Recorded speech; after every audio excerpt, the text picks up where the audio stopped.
Չէ, այսօր նաև Տեր Զորայրն է հարցաքննվել, մինչդեռ Վրթանեսը նույն հարցերի շրջանակում բնականաբար իր ցուցմունքը տվեց, իր դիրքորոշումն արտահայտեց։ Մի քիչ խտրական էր, ինձ ամենավերջին են կանչել, դուք շատ ճիշտ եք նկատել, բայց մենք դրանից չենք տեղում, մեզնից առաջ կանչվածներն էլ մեր հոգևոր եղբայրներն են, ոչինչ, թող իրանց շուտ կանչածելնեին։ Եվ այսօրով սահմանափակում ենք էլ չկան հոգևորական։ Իմ տեղեկություններով ոչ, այս պայդրությամբ ոչ։ Իսկ այսօր այդ նույն խտրականության թեմայով էր հարցաքննություն են գնում։ Այո, այդ նույն թեման էր, բնականաբար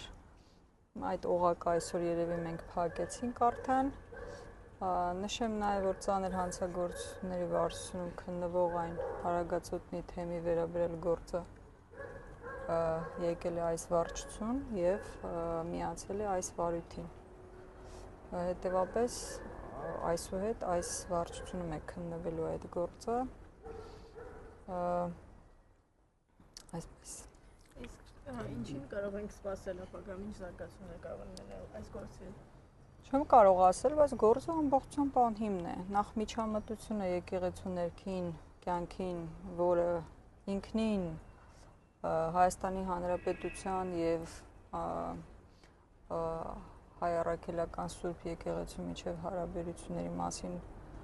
օրենքով արդեն իսկ պետությունը հակադրվում է իր որդեգրած քաղաքականությանը, որովհետև հենց այդ օրենքով պետությունը հռչակել է Մայրաթորի ինքնակառավարվող Հայաստանի առաքելական Սուրբ եկեղեցու ինքնակառավարվող բնույթը։ Ինչպես գիտեք, նաև սահմանադրությունն է հռչակում։ Խտրական վերաբերմունք է իրական եկեղեցու նկատմամբ։ Հայաստանում 68 տեսակ գրանցված կրոնական կառույց կա, դա մոտ 10 պես եկեղեցի եւ մոտ 58 էլ կրոնական կազմակերպություն եւ մեր իշխանությունները, մեր հայրենի իշխանությունները որևէ մի կրոնական կառույցի նկատմամբ նման վերաբերմունք եթե ունենային, հիմա իրենք միջազգային պատյաններում լուրջ պատասխան տալու դժվարություն կունենային։ Դեռևս կալանքի մեջ է թեմակալ առաջնորդը, թեմի քահանա ունենք, որ տնային կալանքում է, գլխավոր հաշվապահն է։ Իրենք ամեն ինչ արել են, որ մեր թեմի հոգևոր կյանքը խաթարվի եւ հիմա էլ ամեն ինչ անում են, դեռևս չեն վերադարձրել եւ համակարգիչների կրիչները, նաեւ առաջնորդանի եւ նաեւ մեր տան համակարգիչների կրիչները, նաեւ կնոջս երեխաների հեռախոսներն էլ դեռևս չեն վերադարձրել։ Ես այսօր էլ քննիչին այդ հարցով դիմեցի, ասելով, որ այդ հեռախոսը, եթե իմս գործին որևէ ձև կարող է առաջնվել, էդի պահեք, մնացածը վերադարձրեք, բայց դեռևս արդյունքներ չկան, այսինքն 1 ամիս է անցել, գործին որևէ կապ չունեցող անձանց, այդ թվում երեծկնոջ, երեխաներիս եւ դրանով նաեւ խաթարել են երեծկնոջ աշխատանքը դպրոցում, երեխաներիս այդ համակարգիչները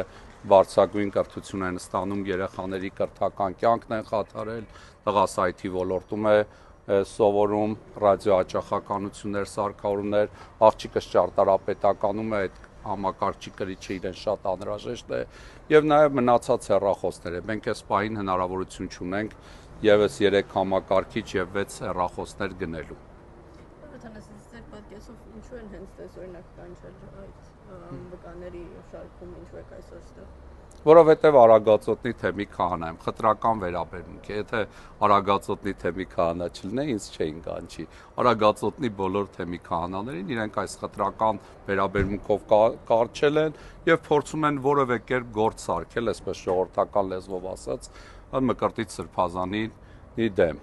Այսինքն իրենց նպատակը մեզ բոլորիս տները խուզարկելու, մեզ հարցաքննություն կազմելու, եղած եւ չեղած խնդիրներ հայտնաբերելու, դրանք ուրճացնելու եւ դրանց ուրճացման հետևանքով առաջնորդ Սրբազան օրդեմ գործ կարելու համար է այս ամեն ինչը։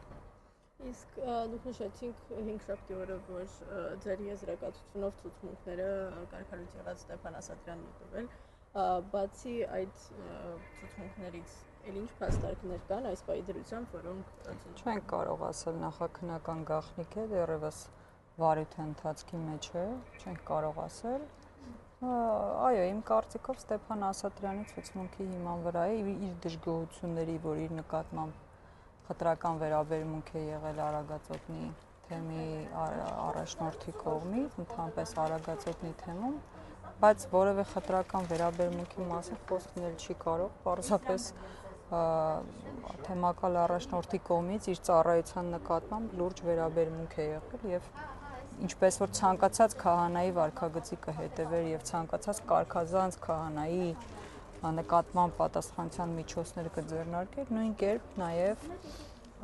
բավականին արտոնյալ պայմաններում ծառայություն իրականացնող Ստեփան Ասատրյանի նկատմամբ է իրականացել, իդեպ շատ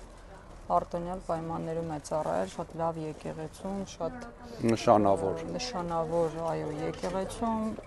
այնպես որ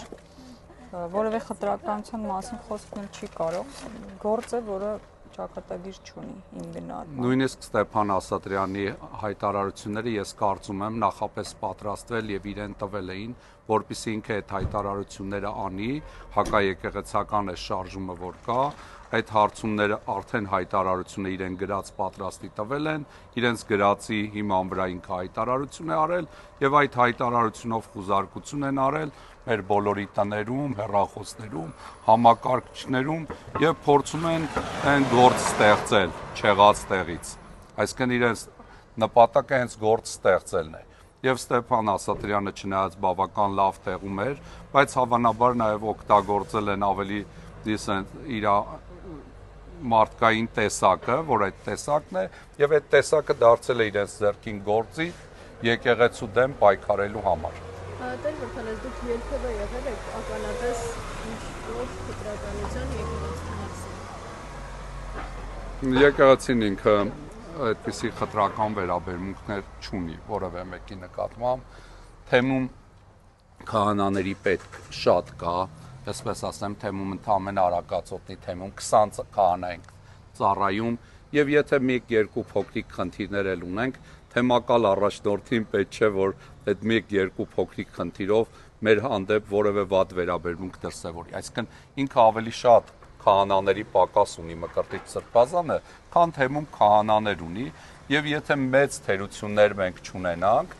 անք ինքը որևէ դեպքում չի ուզի քահանային պատժի կամ ինչ-որ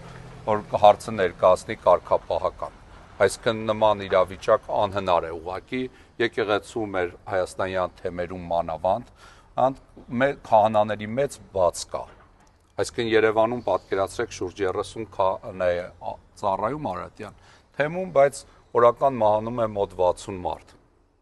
Այսինքն քահանաների մեծ պակաս ունի եկեղեցին եւ Հայաստանում ծառայող քահանաների էլ առավել մեծ պակաս ունի։ Եվ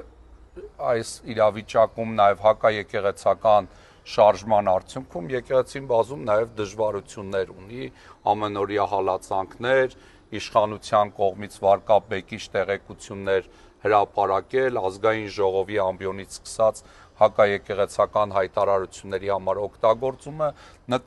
նպաստում է նաեւ քաղաքացիների կողմից, նաեւ ժողովրդի կողմից փողոցում նաեւ անհարգալից վերաբերմունքին, ել չասեմ համացանցում եղող իրենց ասենց կողմից ուղղորդվող տարբեր ասենց կայքեր, ֆեյքեր, որոնք օրական բազմաթիվ ասենց վիրավորական արտահայտություններ են անում մեր նյութերի մեկնաբանությունների տակից սկսած, մինչև եկեղեցուն վերաբերող տարբեր թեմաների շուրջ։